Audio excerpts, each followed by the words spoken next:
वैदिक पाराशर ज्योतिष चैनल के माध्यम से सभी प्रिय दर्शकों का आज मैं स्वागत करता हूं।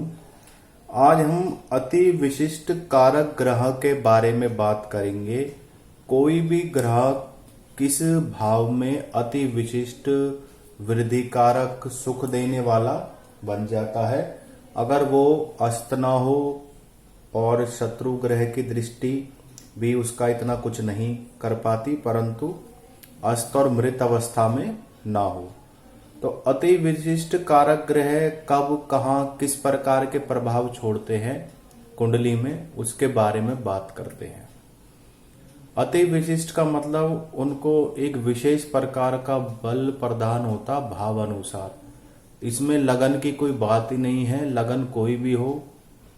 सबसे पहले बात करते हैं हम चंद्रमा की।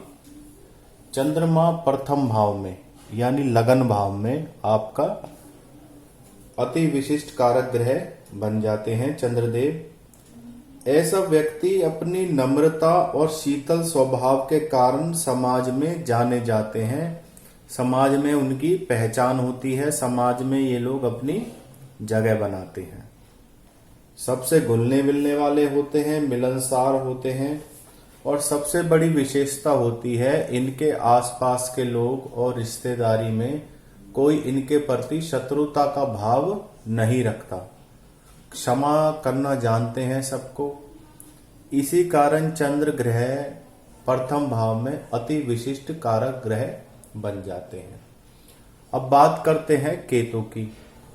धन के भाव में बैठकर केतु आपको आकस्मिक धन की प्राप्ति कराता है। दूसरे और अष्टम भाव में ये अति विशिष्ट बन जाते हैं। इसके कारण जो अष्टम भाव है आकस्मिक धन प्राप्त करने के लिए मशहूर है। और सबसे पहली बात, जब भी आप अपने ग्रहों को अति विशिष्ट रूप देखें तो जैसा कि मैंने पिछले वीडियोस में भी बताया है, आप इनका जब भी देखें तो वर्षफल का माध्यम जरूर देखें। वर्षफल के माध्यम से कब कौन सा ग्रह आपके जीवन में अति विशिष्ट प्रभाव दे रहा है। अब बात करते हैं शनि की और राहु की, तीसरे और छठे भाव में। जब भी शनि तीसरे भाव में होता है और राहु कोई भी इनमें से, तो यह अति विशिष्ट कारक कहलाते हैं। इसके कारण पराक्रम में एक अद्भुत वृद्धि देखी जाती है। मनुष्य एक हॉर्स पावर, जो एक शब्द है अंग्रेजी का हॉर्स पावर, यानी अत्यंत कार्य क्षमता बढ़ जाती है और अपने बाहुबल के लिए मशहूर होता है।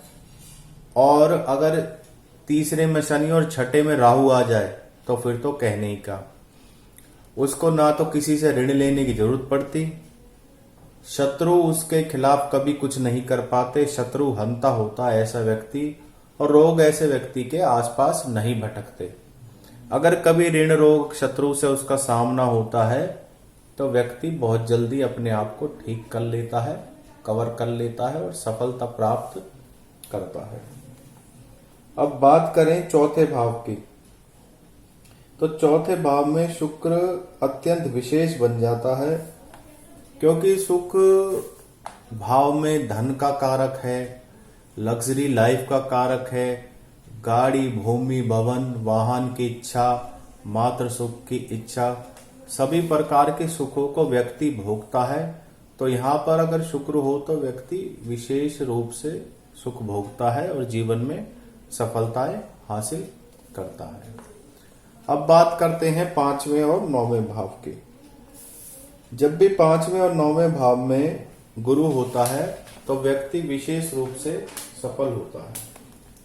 कारण पांचवें भाव में संतान का सुख मिलता है व्यक्ति को गृहस्थ जीवन में। जब व्यक्ति को संतान का सुख मिलता है तो आधा सुखी तो वैसे ही हो जाता है, और सिर्फ इतना ही नहीं, वृद्ध अवस्था में संतान उसकी आज्ञाकारी होती है और उसकी सेवा करती है। अब बात करें नवम भाव की, जो भाग्य में वृद्धि कर देता है। मनुष्य थोड़े परिश्रम से ही बहुत कुछ हासिल कर लेता है। मात्र अकेला गुरु ही सारे ग्रहों को संभाल लेता है और राजयोग कारक स्थिति मनुष्य के जीवन में बना देता है। अब बात कर लेते हैं 7वें भाव की, जहां चंद्र और शुक्र है। लगन से दृष्टि है और लगन की दृष्टि 7वें भाव पर है। कोई ग्रह अगर लगन में ना हो तो भी कोई दिक्कत नहीं, परंतु चंद्र और शुक्र चाहे वर्षफल के माध्यम से आए तो ऐसा व्यक्ति वैवाहिक सुख, परम सुख भोगता है। उसकी पर्सनैलिटी और चेहरे में एक अद्भुत सौंदर्यपन देखने को मिलता है, चाहे वह थोड़ा सांवला ही क्यों ना हो। वैसे तो चेहरे पर उसके कांति मिलेगी ही मिलेगी। एक आकर्षक व्यक्तित्व का मालिक होता है, बोलने चालने में, व्यवहार में, पर्सनैलिटी वाइज और व्यापार में भी विशेष रूप से ऐसे लोग सफलता हासिल कर लेते हैं। इसको 2 प्रकार के बल मिलते हैं। एक तो अपनी पत्नी का, जो उसका हर कदम पे साथ देती है, जीवन में उसको कामयाब बनाती है। और दूसरा बल हो गया व्यापार का, जो समाज उसको मनुष्य को व्यापार में वृद्धि करता है और मनुष्य तरक्की करता है।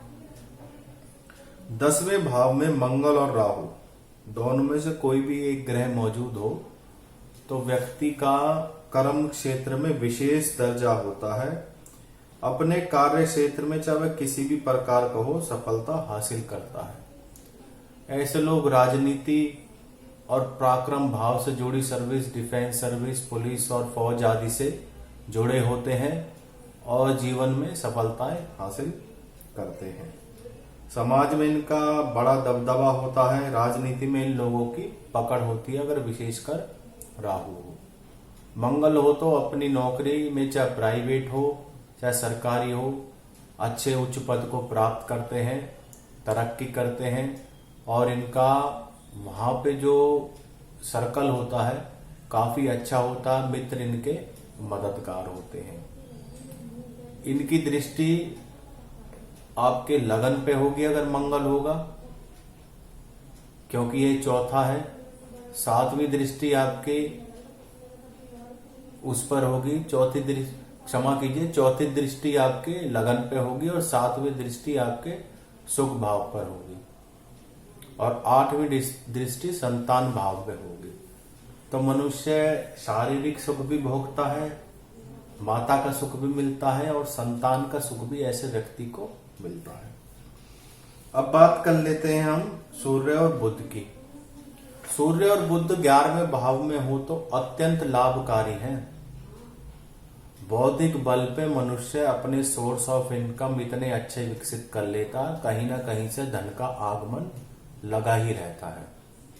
अगर उसका बिजनेस ना भी चल रहा हो तो वह व्यक्ति अपनी रेंटल इनकम यानी आमदनी इस प्रकार की होती है जिससे, जैसे फाइनेंस हो गया, रेंट का हो गया, किराए जैसी आमदनी होगी जिससे उसके खर्चे चलते हैं। और इन व्यक्तियों में अत्यधिक बौद्धिक क्षमता तो होती ही होती है और इनका जो कारोबार होता है चारों तरफ फैलता है। धन इनके पास कुल मिला के लगातार आता ही रहता है। अब बात करें शुक्र की 12वें भाव में, तो ऐसे व्यक्ति का व्यय होता है सुख संबंधित चीजों में, एसी, फ्रिज, कूलर और आपके क्या नाम है लग्जरी गाड़ी, सब प्रकार के जो सुख होते हैं व्यक्ति इंटीरियर डेकोरेशन शुक्र के द्वारा ही भोगता है। खर्च वही करेगा जिस पर पैसा होगा, तो यहाँ पर शुक्र काफी अच्छा माना जाता है। अगर इन परिस्थितियों के बाद भी कोई ग्रह आपको फल नहीं दे रहा तो वह मृत या अस्त अवस्था में है, तो षडबल भी जरूर देखें। षडबल से पता चल जाता है कौन सा ग्रह सबसे ताकतवर है, कौन सा कमजोर है। तो इन ग्रहों के उपाय जरूर करें जब भी ये आपके ऐसी स्थिति में हो।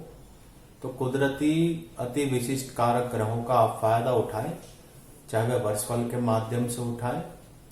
तो यह सुखों के सागर हैं, आपको इतना कुछ दे देंगे वर्ष भर में ही और लगन कुंडली के माध्यम से कि आपसे संभाल ही नहीं संभलेगा।